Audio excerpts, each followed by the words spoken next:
Donald Trump was at the center of this conspiracy, and ultimately, Donald Trump, the President of the United States, spurred a mob of domestic enemies of the Constitution to march down the Capitol and subvert American democracy.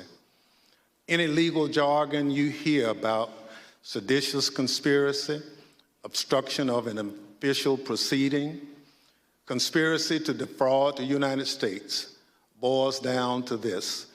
January 6th was the culmination of an attempted coup, a brazen attempt, as one rioter put it shortly after January 6th, to overthrow the government. You heard that right. Quote, Donald Trump was at the center of this conspiracy to overthrow the government. The hearing also blew a hole in any idea that this was a protest that got a little bit out of hand, a march to the Capitol that unintentionally turned violent. Instead, there was planning and strategy, including by the Proud Boys, who skipped Trump's rally completely that day and marched to the Capitol early, before the rally even began. Proud of your boy! Proud of your boy! Proud of your boy! Yeah, just for awareness, be advised, there's probably about 300 Proud Boys. They're marching eastbound in this 400 block of kind of Independence, actually on the mall, towards the United States Capitol. And at a crucial time, shortly before 1 p.m., when lawmakers inside the Capitol were set to certify the election, the Proud Boys began breaking down the barriers outside of the building as if to open the gates for the mob that would follow. Capitol Police Officer Caroline Edwards said this about what it was like on the front lines. What I saw was just a war scene. Officers on the ground, they were bleeding, they were throwing up, they were, they had, I saw friends with blood all over their faces. I was slipping in people's blood. Despite repeated pleas by Trump's family members and White House staff for him to stop the carnage, Trump refused. Instead, he said this a few months later on Fox News, which the committee overlaid onto video. They were peaceful people. These were great people. The crowd was unbelievable. And I mentioned the word love. The love in the air. I've never seen anything like it. Love was in the air, Donald Trump said. Glenn Kirshner, an MSNBC legal analyst and former federal prosecutor, is our guru for everything January 6th. So, Glenn, what are your top takeaways from the first hearing in terms of the overarching narrative the committee is showing the American public? So, Lena, some of the top takeaways include this was a compelling opening statement. And then in the coming weeks, the J6 committee will be providing us the evidence. They've already provided some, but will be providing us the evidence to prove what it is Representative Thompson and Representative Cheney opened on to support their opening statement. But even some of the highlights were so important and so dramatic. I mean, is there anybody who believed, Zerlina, that the very first piece of videotape testimony we would see would be from Bill Barr, of all people? But, they zeroed in on really the only minimally open question. Because Donald Trump did these things. Prosecutors can prove Donald Trump did these things, but we always hear people questioning whether we can prove beyond a reasonable doubt his corrupt intent.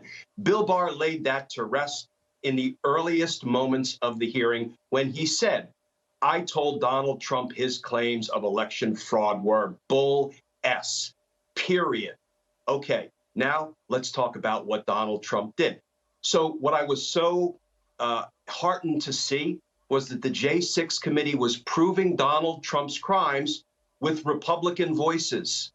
Bill Barr, Jason Miller, Eric Short, the Republican pollster Alex Cannon, and Ivanka, his own daughter, who in substance said, I credited what Bill Barr said about the election not being stolen.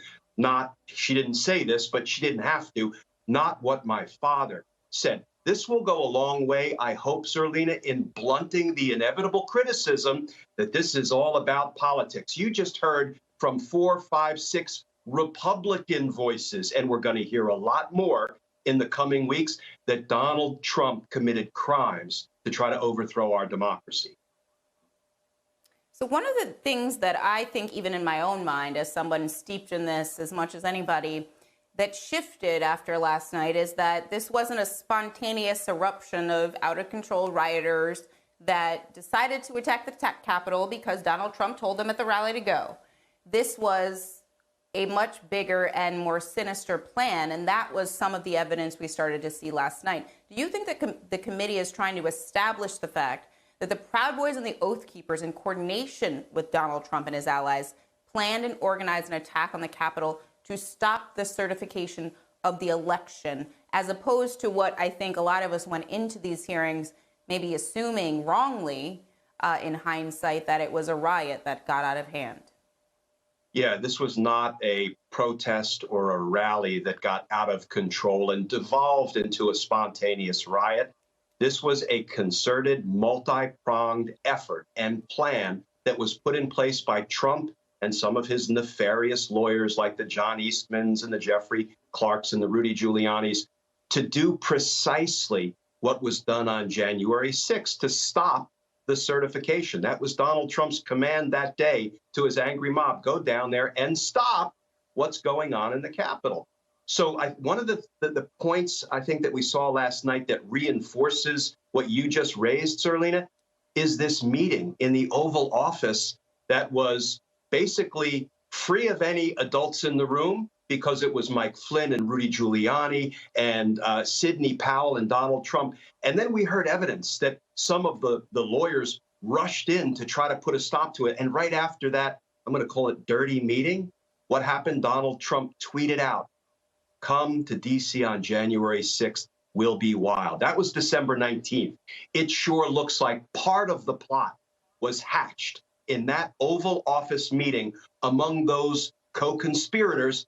And then Donald Trump promptly put that plan into action by sending out that tweet to the Proud Boys and others, basically activating them. Come to D.C. on January 6th. That's when it's all going to happen. So when you say co-conspirators, that leads me to the next question, which is, what crimes are we talking about here? There are a number of federal statutes that apply to these facts as they were laid out by the committee. Help us understand which statutes. I know USC 371 and 1512 are two that have come up so far.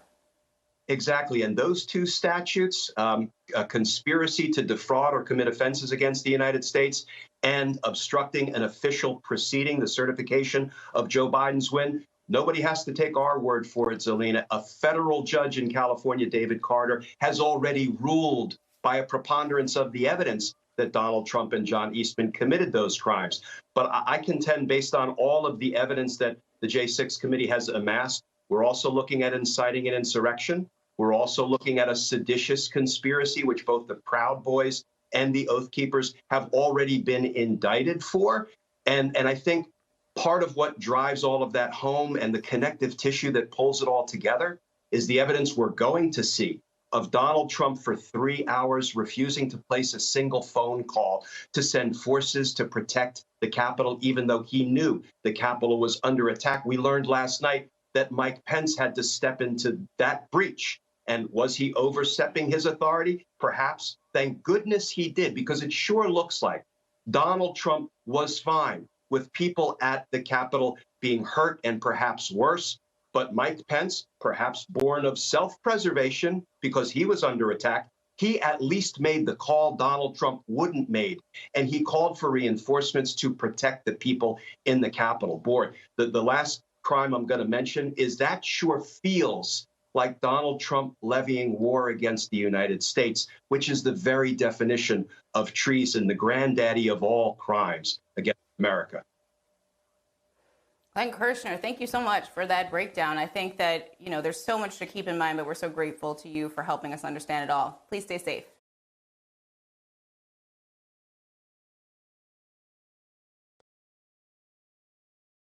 Hi, I'm Zerlina Maxwell. Thanks for checking out our channel on YouTube. You can see more from Zerlina by clicking any of the videos on this screen, and make sure you subscribe below to stay up to date on the day's biggest stories. Thanks for watching.